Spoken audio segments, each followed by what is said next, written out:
quero convidar vocês nessa noite a abrir sua Bíblia comigo no Evangelho de João, capítulo 10.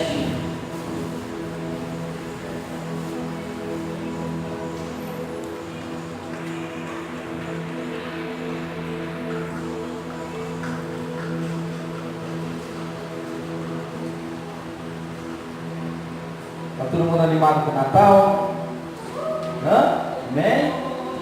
Rabanada, pastel, empadão, mais o que? Uns quilinhos a mais. Mas é bênção. Janeiro é férias, a gente corre atrás aí para perder o que a gente ganhar no Natal, né? Evangelho de João, capítulo 10, versículo 22. Como foi prometido nas semanas anteriores, hoje nós vamos falar a respeito de Natal. Eu acho que todo cristão, todo crente, ele tem um pouco de dúvida a respeito do Natal. Posso ou não comemorar o Natal? Devo ou não devo? Eis a questão. E aí a gente se pega numa sinuca de bico, porque a família toda comemora. Todo mundo se reúne, aquele espírito natalino, e nós, que somos crentes, olha, não posso comemorar o Natal. Olha esse negócio de árvore de Natal. Olha esse negócio de Papai Noel. Esse negócio de pisca-pisca. Esse negócio de dar presentes. Não é de Deus. Então hoje a gente vai falar a respeito disso. Hoje é uma data bem propícia para que nós venhamos falar um pouco a respeito disso. Hoje é dia 23 de dezembro. Estamos às vésperas do Natal. Dia 24 a gente se reúne para fazer aquela ceia. Hoje também tem uma ceia ali atrás, para a gente poder ter essa comunhão no final do culto. Então hoje a gente vai falar um pouco a respeito disso. E o Evangelho de João, no capítulo 10, no versículo 22, ele vai dizer assim: naquela ocasião, celebrava-se a festa da dedicação em Jerusalém. E Jesus caminhava dentro do templo, pelo pórtico de Salomão. Amém? Coloque sua Bíblia aí do seu lado. Pai, muito obrigado, Senhor, porque a Tua palavra, Deus, é luz que nos ilumina. É a Tua palavra, Senhor, que nos alimenta a cada dia, Deus. Pai, nesse momento nós te pedimos, Senhor, tira, Senhor, todo pensamento, Deus, lá de fora. Tira, Senhor, todo o impedimento, tudo aquilo que venha tirar nossa atenção, Senhor, para que nós possamos, Deus, nessa noite, nos concentrar, Deus, e receber tudo que o Senhor tem para nós, Deus. É o que nós te pedimos. Amém. Quantos de vocês já tinham visto essa passagem na Bíblia? Evangelho de João, capítulo 10, verso 22. Naquela ocasião celebrava-se a festa da dedicação. Quantos já ouviram falar na festa da dedicação? Misericórdia. Festa da dedicação. Hoje a gente vai entender a respeito dessa festa. Mas primeiro vamos vir aqui para a nossa realidade. Hoje estamos, como eu disse, às vésperas do Natal. E o que tem a ver o Natal com essa passagem? A gente vai chegar lá. Primeira coisa que a gente precisa entender quando a gente pensa em Natal é: qual é a principal época do ano em que as pessoas estão mais amáveis? Qual é a principal data que faz com que as pessoas criem um certo espírito?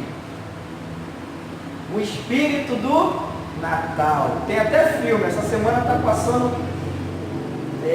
todo dia na sessão da tarde está passando um filme relacionado ao Natal. E aí o que mais você ouve é o espírito do Natal, o espírito natalino.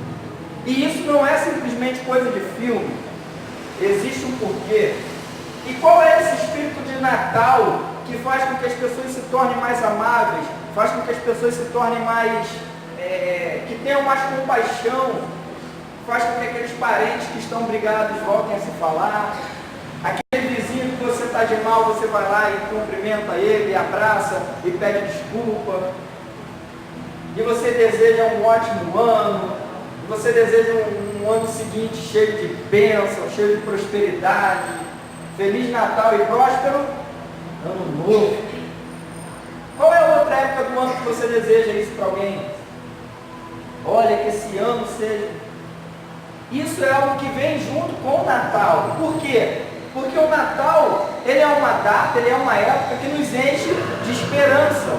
E por que ele nos enche de esperança? Porque o Natal, por mais que as pessoas tentam colocar o Natal como algo pagão, existem algumas igrejas que têm o costume de dizer que não devemos comemorar o Natal, porque o Natal é uma festa pagã. O Natal é uma festa do mundo. Mas na maioria das vezes, ninguém consegue explicar para a gente o porquê que é uma festa pagã. O porquê que é uma festa do mundo. Se desde sempre a gente escuta dizer que o Natal é a comemoração do nascimento de Jesus. Aí as pessoas conseguiram descobrir que Jesus não nasceu em dezembro. Não, Jesus não nasceu em dezembro. Porque naquela época era inverno e era isso e não sei o que, por causa da estação do ano, e isso e aquilo, então não tem como Jesus ter nascido em dezembro. Amém? Mas não justifica o porquê o Natal é pagão. Justifica que Jesus não nasceu no dia 25, ok? Mas a Bíblia não relata qual foi o dia certo, qual foi o dia específico em que Jesus nasceu. E aí a gente escolhe uma data e comemora. Se você, digamos, encontra uma criança e você resolve adotar essa criança, só que você não conhece os pais, você não conhece ninguém, a criança apareceu na sua porta ou alguém trouxe para você, como é que você vai fazer para comemorar o Natal o aniversário daquela criança? Você vai escolher uma data, não vai? Ou você vai deixar aquela criança sem aniversário? Você escolhe uma data e comemora. Então, o fato de que Jesus não nasceu especificamente no dia 25 de dezembro, não tira o nosso direito de comemorar o nascimento dele. Amém ou não amém? Amém? Então vamos lá. Eu coloquei aqui, ó. Algumas igrejas, elas chegam no cúmulo de dizer que o Natal é uma festa pagã. Porque o Natal, ele teria, de acordo com eles, teria sido colocado, talvez, pelo comércio. A gente sabe que algumas coisas foram acrescentadas, lógico. Alguns símbolos, algumas coisas que a própria mídia, o comércio traz em volta de certas datas comemorativas. Agora, o porquê que o povo cristão colocou a data do dia 25 de dezembro para ser comemorado o Natal? Aí a gente entra nesse texto, onde a gente acabou de ler. Jesus, ele andava no templo, ou seja, dentro da igreja. O templo de Salomão era o local onde o povo se reunia naquela época para adorar e cultuar a Deus. E a Bíblia vai dizer aqui em João 10:22 que Jesus estava caminhando no templo e que naquela data estava sendo comemorado a festa da dedicação. O que seria essa festa da dedicação? Agora a gente vai começar a entender. No ano de 336 a.C., existia um imperador que a gente conhece desde a época da escola, chamado Alexandre o Grande. E esse imperador, ele dominava grandes nações naquela época. Só que o reinado dele, apesar de ter sido um grande reinado, foi um reinado que durou muito, ou melhor, foi um reinado que durou pouco tempo. Ele durou apenas 12 anos. Mas dentro desses 12 anos, Alexandre conseguiu conquistar muitas nações. Só que 12 anos depois, aos 32 anos, Alexandre morre. E depois da morte dele, o que acontece? O seu reino agora ele é dividido entre aqueles que eram pessoas, digamos, líderes, né? Os governantes que estavam à frente junto com ele, agora assumem a liderança de todo o seu reinado. Só que isso gera um conflito, e esse reinado dele acaba se dividindo, primeiramente em 4, e aí eles começam uma guerra, e esse reinado acaba se tornando 2. O reinado de Alexandre agora é um reinado dividido. Esse reinado de Alexandre, ele agora é reinado por um rei Ptolomeu, que era, na sua grande maioria, egípcios, e outro pelos sírios, que era mais um povo grego. Então esses dois povos, eles começaram a se enfrentar, e eles começaram a seguir, tentando conquistar mais nações. Essa era a caminhada do povo daquela época. Eles viviam para conquistar nações. Isso fazia com que um rei fosse reconhecido. Isso fazia com que um rei fosse lembrado na história.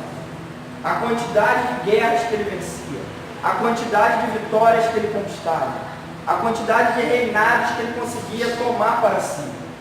E aí, no ano de 167 a.C., Epifânio, que agora era o imperador sírio, ele conseguiu liderar uma revolução junto com alguns judeus. Ele consegue, digamos, trazer aquele povo para o seu exército e invadir a própria Israel. E aí ele invade Israel e ele toma o reino de Israel. O reino que era antes o reino de Deus, o povo escolhido, agora ele é dominado pelo povo sírio, que era governado por Epifânio. Esse homem, ele, após tomar o governo, tomar o reinado, a primeira coisa que ele faz é invadir o templo que era dedicado a Deus. Ele invade aquele templo e ele destrói tudo que havia lá dentro. Ele começa a profanar o templo. O local aonde Deus tinha direcionado o seu povo a construir. O local onde Salomão usou de todas as suas forças, todas as suas riquezas para construir um local para que Deus pudesse habitar. Agora esse local é invadido e profanado. Aquele imperador, ele sacrifica um porco dentro daquele templo.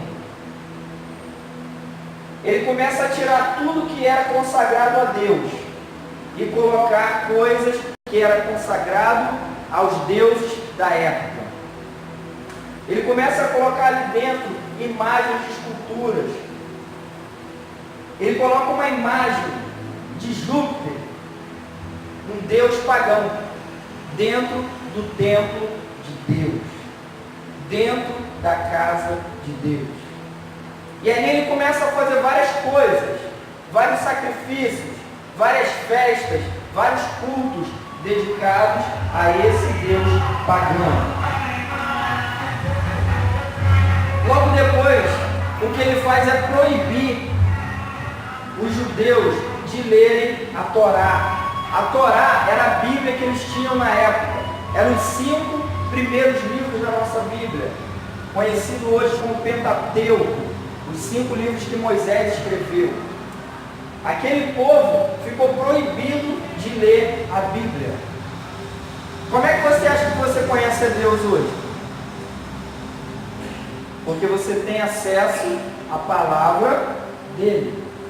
Nós hoje só sabemos quem Deus é porque nós temos acesso à Bíblia. Então a primeira coisa que aquele homem fez foi proibir o povo de Deus de conhecer a Deus. Proibir que aquele povo pudesse ler a Bíblia. E isso foi feito sob pena de morte.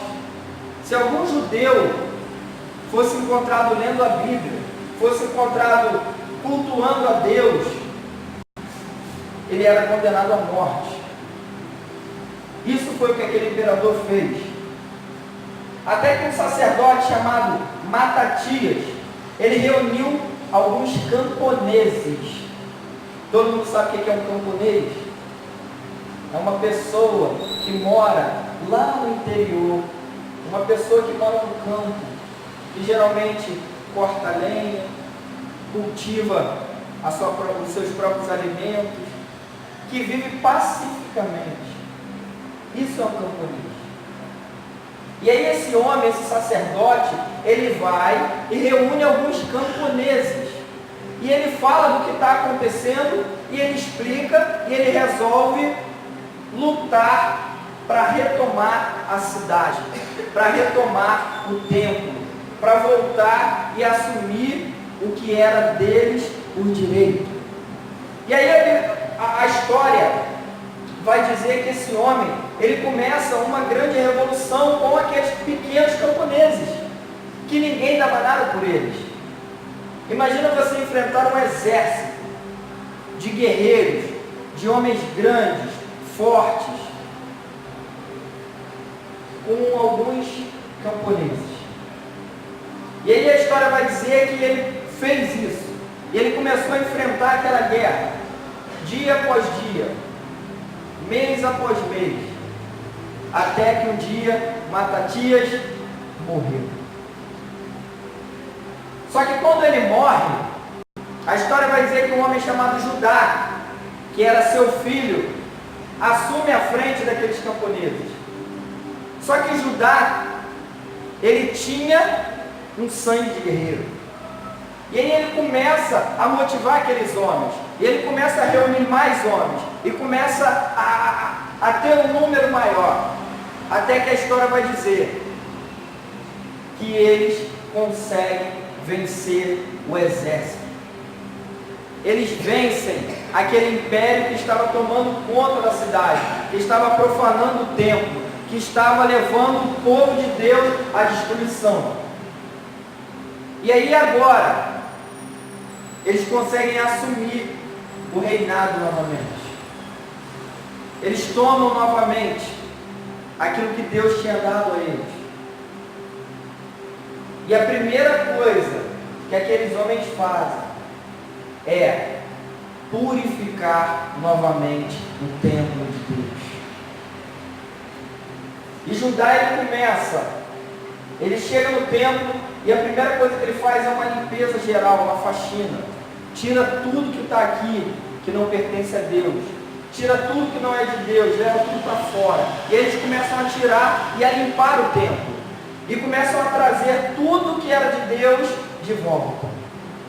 Começam a fazer orações, começam a adorar a Deus, começam a buscar a Deus, começam a trazer a presença de Deus novamente para aquele lugar.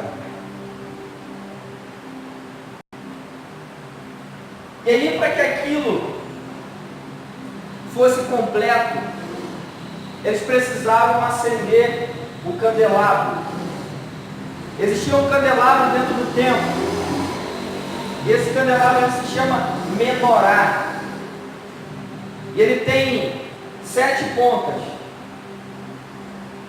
E para que aquilo fosse aceso, era necessário que tivesse óleo.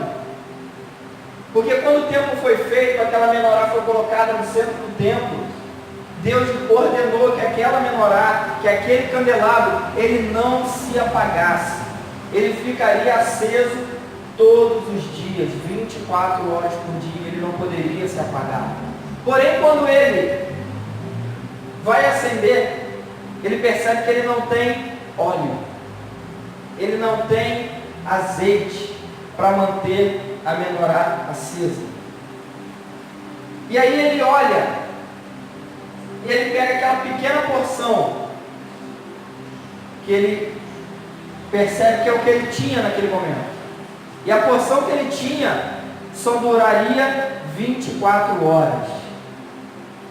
E aí ele chama os líderes, chama os sacerdotes, chama aqueles homens de Deus para mandar buscar mais azeite. Só que o processo para que aquele azeite ficasse pronto demoraria 8 dias. Porque eles precisariam colher as azeitonas, eles precisariam fazer com que a azeitona passasse pelo processo, para que ela se tornasse azeite, e aí passasse por um processo de santificação, de oração, de entrega para Deus, e para que isso ficasse pronto, isso demoraria 8 dias. Olha que interessante, e ele só tinha óleo para 24 horas. O primeiro milagre que você vê nisso aí é quando Matatias reúne um grupo de camponeses para poder lutar contra um exército. Esse é o primeiro milagre. E agora Deus ele começa a operar no segundo milagre. E o segundo milagre é: Judá pega aquele óleo que duraria 24 horas e fala assim, ó, acende a menorá. E aí você pode imaginar os homens olhando para ele e falando assim: mas como é que vai acender se você só tem óleo para 24 horas? E o próximo óleo só consegue chegar em 8 dias.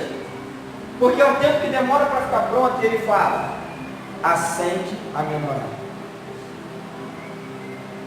E aqueles homens vão lá, colocam o óleo e acende. E a história vai dizer que milagrosamente aquele óleo que só duraria 24 horas faz com que aquela menorá, faz com que aquele candelabro permanecesse aceso durante 8 dias. O fogo só começou a baixar, a chama só começou a se apagar quando os homens já tinham chegado com o óleo reserva. E aí quando eles chegaram com aquela porção de óleo, aí sim ela começou a baixar. E aí eles foram lá e conseguiram repor o óleo para manter aquela menorá acesa. Esse foi o milagre para que aquele candelabro permanecesse aceso. Aí, logo depois, eles mandam fazer uma grande festa. E essa grande festa, ela ocorria entre os meses de novembro e dezembro. Durante esse período, essa festa acontecia. Daí vem o motivo do porquê nós comemoramos o Natal no dia 25 de dezembro. Essa comemoração, ela chegava até essa data. E essa comemoração era para que eles lembrassem que Deus, ou melhor, que o templo e que a nação foi mais uma vez entregue a Deus. Eles conseguiram, depois de uma grande derrota, com as forças de Deus, vencer aquela batalha. Deus, à frente daqueles pequenos camponeses, fez com que eles vencessem aquela guerra que parecia impossível. E aí Deus mostra que quando Ele está à frente, nada é impossível. E aí agora eles decidem fazer uma grande festa, que era a festa descrita em João 10:22, a festa da dedicação. Eles estavam comemorando e dedicando o templo de Deus novamente a Deus. E aí, por que vem essa coisa do Natal? Essa festa, a festa da dedicação, ela é conhecida até hoje em Israel como a festa do Hanukkah, a festa da dedicação, ou a festa das luzes. Porque eles ficavam comemorando, e naquela época, eu não sei se você sabe, mas naquela época não existia energia elétrica, não existia eletricidade. Então como é que eles fizeram? Da mesma forma que aquele candelabro era aceso, todas as casas de Israel acendiam o seu candelabro, acendiam uma lamparina, acendiam lâmpadas. E aí os estudiosos vão dizer que Israel era conhecida como a cidade mais linda nessa época do ano. Por quê? Porque ficava toda iluminada. Sabe por que a gente usa pisca-pisca? Sabe por que a gente usa luzes? Porque a festa da dedicação, a festa do Hanukkah, é a festa das luzes. O povo de Deus comemorava a retomada do templo através daquelas luzes. Enquanto todos dormiam, as luzes ficavam acesas em toda a cidade. Toda a cidade mantinha luzes acendendo e apagando, acesas e piscando. É por isso que vem a tradição dos pisca-piscas. Quando a gente fala, você vai decorar sua casa com pisca-pisca. Mas isso aí é pagão. Não, não é pagão. Isso aí é para você lembrar a festa da dedicação, a festa das luzes. E olha que legal, a Bíblia vai falar que Jesus estava na festa da dedicação. Jesus estava na festa do Hanukkah. Jesus estava se alegrando. A festa da dedicação lembra que Deus está sempre à nossa frente. A festa das luzes lembra que Deus está sempre conosco. O Natal é a festa da dedicação. O nascimento de Jesus é a lembrança que nós temos que Ele nasceu para viver, para caminhar entre nós. A festa do Natal não é uma festa pagã. A festa do Natal é a celebração do nascimento do nosso Salvador. Ele nasceu por nós. Ele caminhou entre nós. Ele estava na festa da dedicação, na festa do Hanukkah, na festa das luzes. Não deixe ninguém estragar o seu Natal. Não deixe ninguém falar para você que você não deve comemorar o Natal.